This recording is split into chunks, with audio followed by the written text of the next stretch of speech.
आचार्य द्रोण महर्षि भरद्वाज के पुत्र थे। पांचाल नरेश का पुत्र द्रुपद भी द्रोण के साथ ही भरद्वाज आश्रम में शिक्षा पा रहा था। दोनों में गहरी मित्रता थी। कभी कभी राजकुमार द्रुपद उत्साह में आकर द्रोण से यहाँ तक कह देता था कि पांचाल देश का राजा बन जाने पर मैं आधा राज्य तुम्हें दे दूंगा। शिक्षा समाप्त होने पर द्रोणाचार्य ने कृपाचार्य की बहन से ब्याह कर लिया। उससे उनके एक पुत्र हुआ, जिसका नाम उन्होंने अश्वत्थामा रखा। द्रोण अपनी पत्नी और पुत्र को बड़ा प्रेम करते थे। द्रोण बड़े गरीब थे। वह चाहते थे कि धन प्राप्त किया जाए और अपनी पत्नी व पुत्र के साथ सुख से रहा जाए। उन्हें खबर लगी कि परशुराम अपनी सारी संपत्ति गरीब ब्राह्मणों को बांट रहे हैं, तो भागे भागे उनके पास गए, लेकिन उनके पहुंचने तक परशुराम अपनी सारी संपत्ति वितरित कर चुके थे और वन गमन की तैयारी कर रहे थे। द्रोण को देखकर वह बोले, ब्राह्मण श्रेष्ठ, आपका स्वागत है, पर मेरे पास जो कुछ था वह मैं बांट चुका हूँ।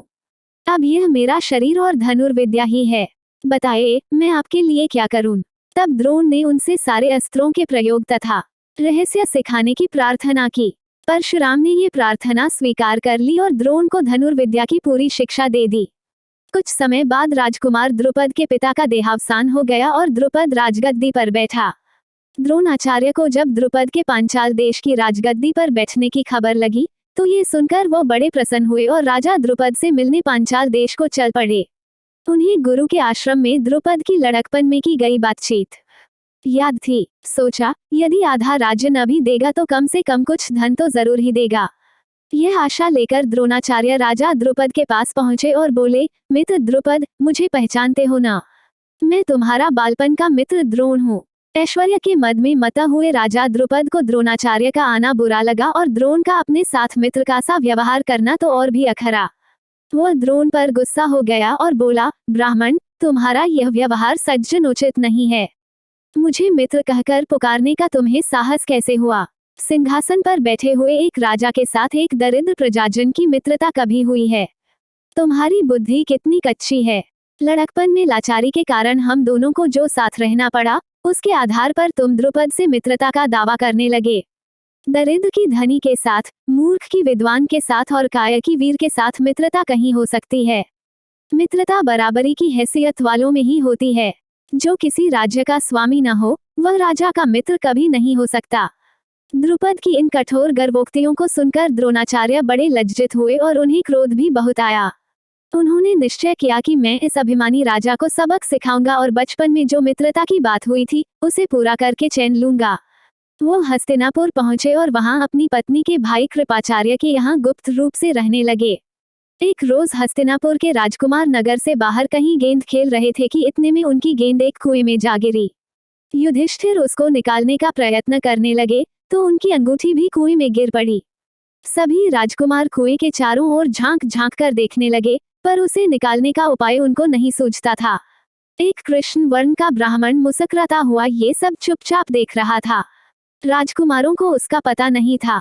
राजकुमारों को अचरज में डालता हुआ वह बोला, राजकुमारों, बोलो, मैं गेंद निकाल दूं तो तुम मुझे क्या दोगे? ब्राह्मण श्रेष्ठ, आप गेंद निकाल देंगे तो कृपाचार्य के घर आपकी बढ़िया दावत करेंगे। युधिष्ठिर ने हंसते हुए कहा। तब द्रोणाचार्य ने पास में पड़ी हुई सीख उठा ली और उसे पानी में फेंका। सीख गेंद को ऐसे जाकर लगी जैसे तीर और फिर इस तरह लगातार कई सीखें वे कुएं में डालते गए। सीखें एक दूसरे के सिरे से चिपकती गईं। जब आखिरी सीख का सिरा कुएं के बाहर तक पहुंच गया, तो द्रोणाचार्य ने उसे पकड़कर खींच लिया और गेंद निकल आई। सब राजकुमार आश्चर्य से यह करतब देख रहे थे। उन्होंने ब्राह्मण से विनती की कि युधिष्ठिर की अंगूठी भी निकाल दीजिए। द्रोण ने तुरंत धनुष चढ़ाया और कुएं में तीर मारा। पल भर में बाण अंगूठी को अपनी नोक में लिए हुए ऊपर आ गया। द्रोणाचार्य ने अंगूठी युधिष्ठिर को दे दी। ये चमत्कार देखकर राजकुमारों को और भी ज्यादा अचरज हुआ। उन्होंने द्रोण के आगे आदरपूर्वक सिर नवाया और हाथ जोड़कर पूछा, महाराज, हमारा प्रणाम स्वीकार कीजिए और हमें अपना परिचय दीजिए कि आप कौन हैं। हम आपकी क्या सेवा कर सकते हैं?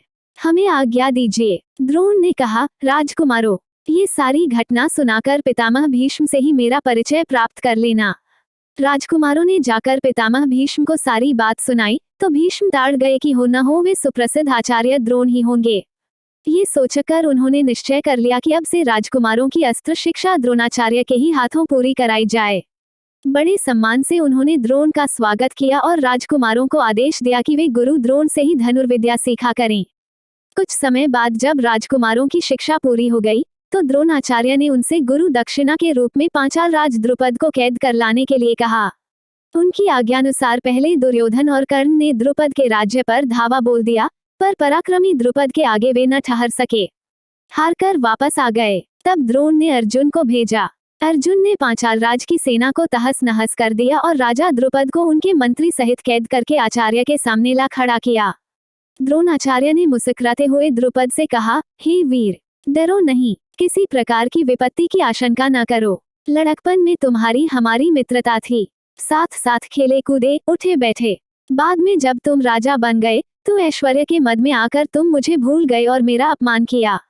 तुमने कहा था कि राजा ही राजा के साथ मित्रता कर सकता है, इसी कारण मुझे युद्ध करके तुम्हारा राज्य छीनना पड़ा, परंतु मैं तो तुम्हारे साथ मित्रता ही करना चाहता हूँ, इसलिए आधा राज्य तुम्हें वापस लौटा देता हूँ, क्योंकि मेरा मित्र बनने के लिए भी तो तुम्हें राज्य चाहिए ना।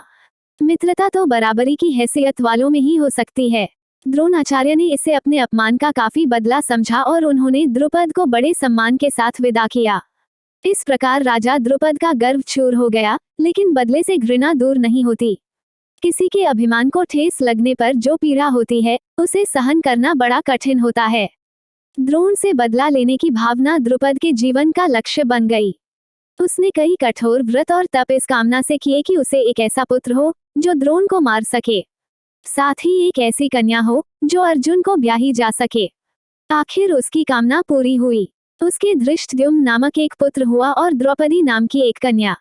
आगे चलकर कुरुक्षेत्र की रणभूमि में अजेय द्रोणाचार्य इसी धृष्टद्युम्न के हाथों मारे गए थे।